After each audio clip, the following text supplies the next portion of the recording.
Hello बच्चों, कैसे हो? बढ़िया होगे, मस्त होगे और सर्दी का मजा ले रहे होगे।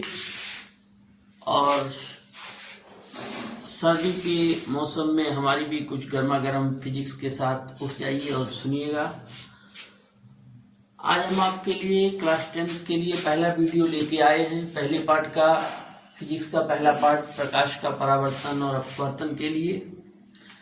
तो बच्चों, जैसा कि आप जानते ही हैं, परीक्षा का समय बहुत ही पास है और आपको भी बहुत ही जितनी मेहनत आप कर रहे थे उससे कई गुना मेहनत बढ़ाने का समय है। रिवीजन करिए।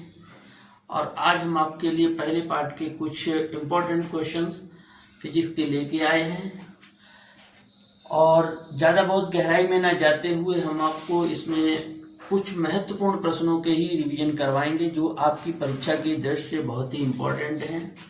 तो आप जो है जितना भी इसमें कराया जाए आप अच्छे से तैयारी करते रहिएगा, क्योंकि परीक्षा का समय बहुत ही पास है। बहुत ज़्यादा समय नहीं बचा हुआ है, क्योंकि सर्दी का मजा भी लेना है। सर्दी का समय चल रहा है, गर्मा गर्म बातें और गर्मा गर्म पढ़ाई का मजा लीजिए।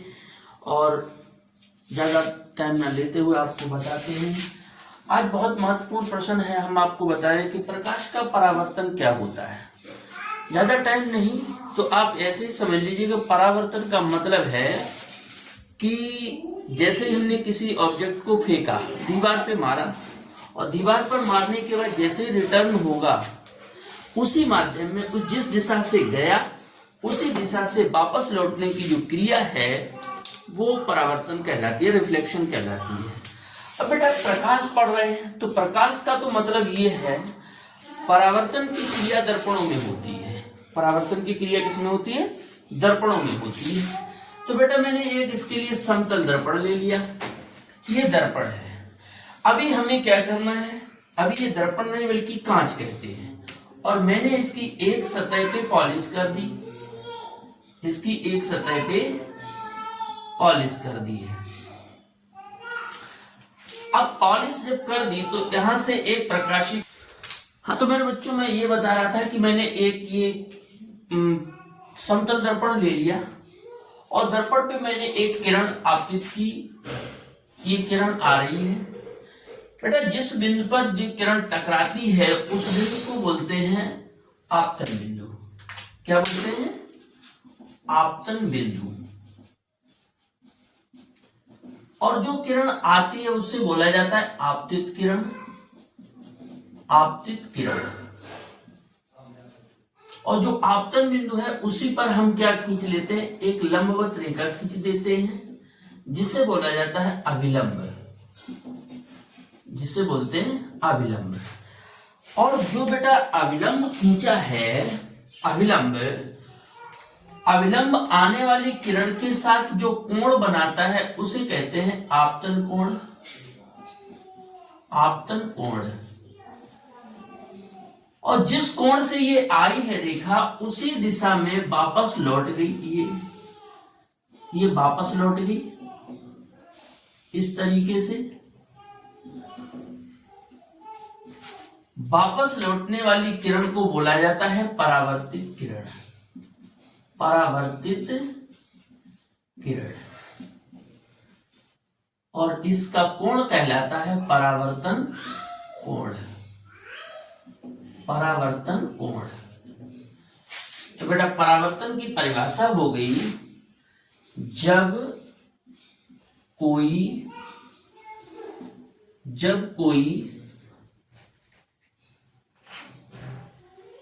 कोई प्रकाशित किरण किसी चिकने या पॉलिशदार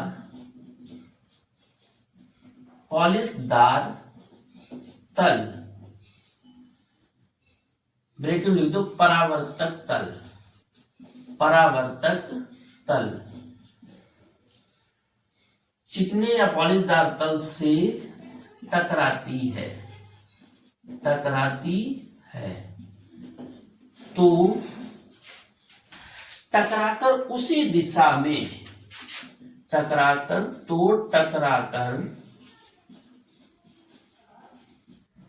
उसी माध्यम में वापस लौट जाती है, वापस लौट जाती है। इस घटना को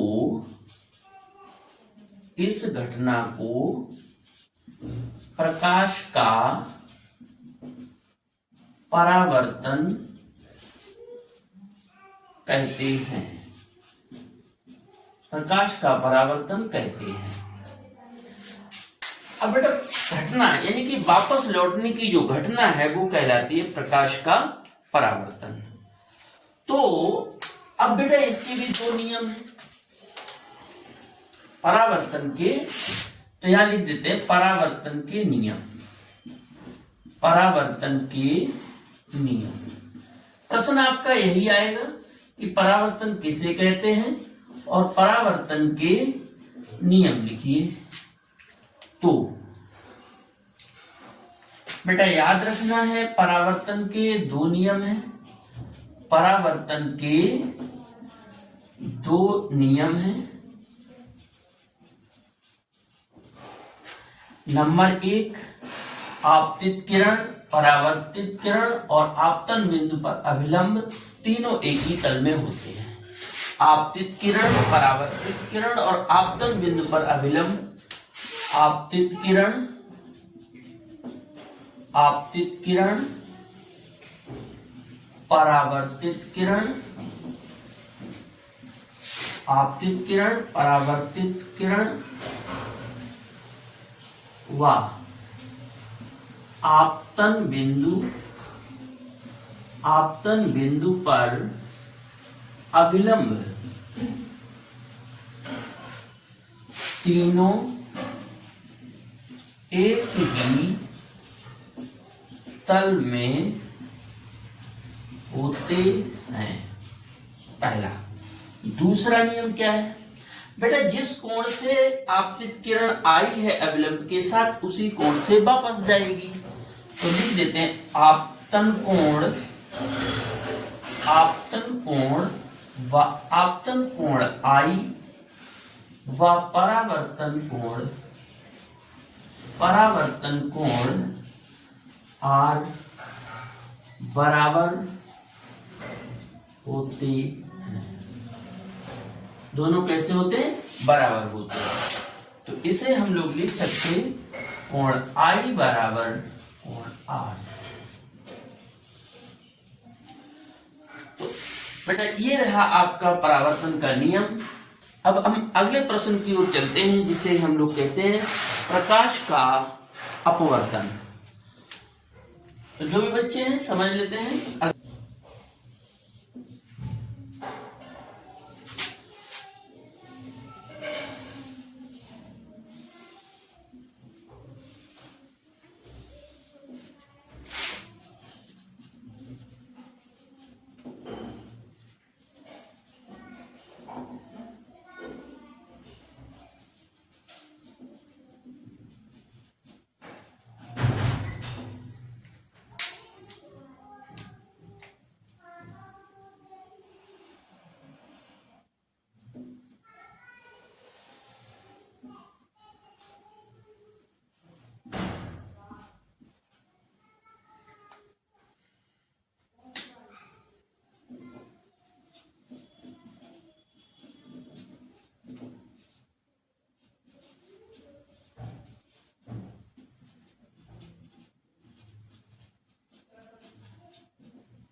तो चलिए बच्चों हम आपको एक अगले बहुत ही इंपॉर्टेंट प्रश्न से मिलवाते हैं।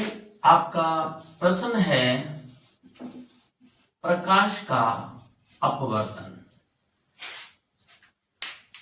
दो प्रश्न है, एक परावर्तन एक अपवर्तन। यूपी बोर्ड की परीक्षा में दो प्रश्नों में से एक हर साल पूछा जाता है। पहले पार्ट से आने वाले क्वेश्चंस में दोनों में से एक आने की संभावना 99% रहती है। बच्चों, परीक्षा की तैयारी करते रहिए, छोटे छोटे प्रश्नों के हिसाब से तैयारी करेंगे थोड़ा थोड़ा तो आपकी तैयारी और अच्छी हो जाएगी। एक दिन में एक पार्ट के आधे पार्ट को एक दिन में, आधे पार्ट को एक दिन में निपटाइए। हम आपको बहुत अच्छी हेडिंग से मिलवा रहे हैं अपवर्तन। अपवर्तन में आपके सामने दो स्थितियां प्रदर्शित की गई हैं। तो मेन बात यह है कि अपवर्तन का नियम क्या है। अपवर्तन बेटा होता है, अपवर्तन का मतलब है कि कोई प्रकाशित किरण सीधा जा रही है और अगर किसी पारदर्शी माध्यम से टकराएगी तो उसका मार्ग बदल जाएगा। अगर माध्यम समांगी है, एक समान माध्यम है, तो वो उस जैसे मान लीजिए वायु में चल रही है तो वायु एक समांगी मीडियम है, उसमें प्रकाश की किरण सीधा चलेगी, प्रकाश का पथ कैसा होगा, सीधा होगा। लेकिन जैसे ही प्रकाश किसी पारदर्शी अन्य माध्यम से टकरा जाएगा, जैसे कि ये हमने ले लिया बेटा, इसको हम लोग कहते हैं अपवर्तक तल, यानी कांच का ही है, कांच, लेकिन इसमें पॉलिश नहीं है, यानी इसका मतलब है कि ये लेंस है, समतल लेंस कह सकते हैं, क्योंकि जो अपवर्तन की घटना है वो लेंसों में होती है। अब बेटा एक बात ये भी समझ लो कि अगर कोई प्रकाशीय किरण विरल माध्यम से सघन माध्यम में जाएगी तो अभिलंब की ओर मुड़ जाएगी, ये आपका अभिलंब है, अभिलंब। और अगर सघन से विरल की ओर जाएगी तो अभिलंब से दूर की ओर हट जाएगी। कुल मिलाकर अपने मार्ग से, इसका मार्ग तो सीधा जाने का था, प्रकाश सीधा जाना चाहिए, लेकिन सीधा न जाके ये अपने मार्ग से ऐसे डिस्टर्ब हो गया, दूर चला गया। तब ऐसे कह सकते हैं कि जब कोई प्रकाशिक किरण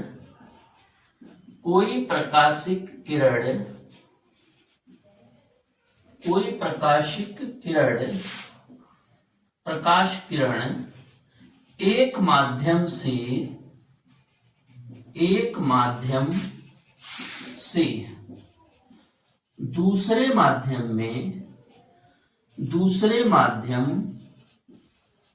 में जाती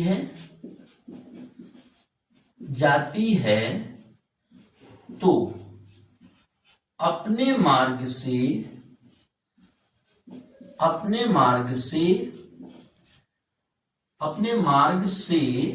विचलित हो जाती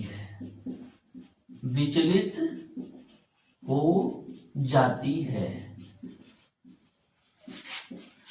इस घटना को प्रकाश का अपवर्तन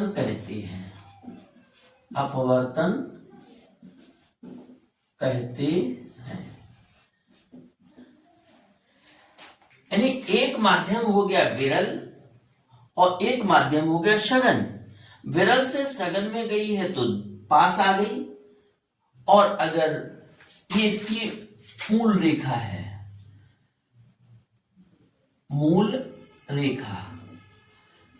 और इससे ये मुड़ गई, ये अपवर्तित किरण हो गई, तो एक माध्यम से दूसरे माध्यम में गई तो इसका जो मार्ग था उससे विचलन हो गया है, मुड़ गई है।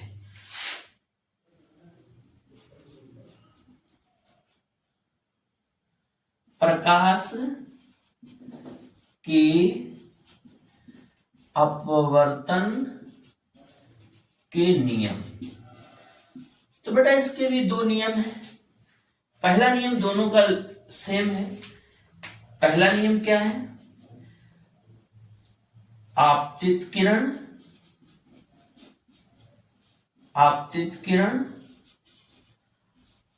अपवर्तित किरण, ये वाली अपवर्तित किरण आपतित किरण, अपवर्तित किरण और आपतन बिंदु। ये आपतित किरण, अपवर्तित किरण व आपतन बिंदु पर अविलंब तीनों एक ही तल में होते हैं। तीनों एक ही तल में होते हैं। और दूसरा बेटा नियम है, नियम नंबर 2, आपतन कोण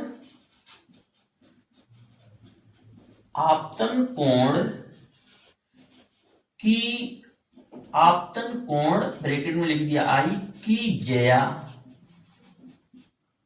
और अपवर्तन कोण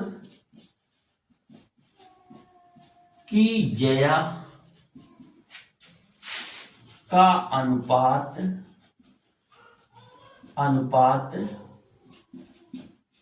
नियतांक होता है। बेटा सूत्र लिख दिया, यहां से इसका फार्मूला होता है n बराबर साइन आई बटे साइन आर। और यहां जो नियम है इसे बोलते हैं, इसे स्नेल का नियम भी कहते हैं। इसे स्नेल का नियम भी कहते हैं। तो ठीक है बच्चों, आज हम आपको 2 हेडिंग से मिलवाए हैं। दोनों में से एक प्रश्न आना परीक्षा में अनिवार्य है, जरूर 100% आएगा। दोनों को अच्छे से तैयार कर लीजिए। कल हम आपके लिए 4 प्रश्न इसके लिए लेके आएंगे।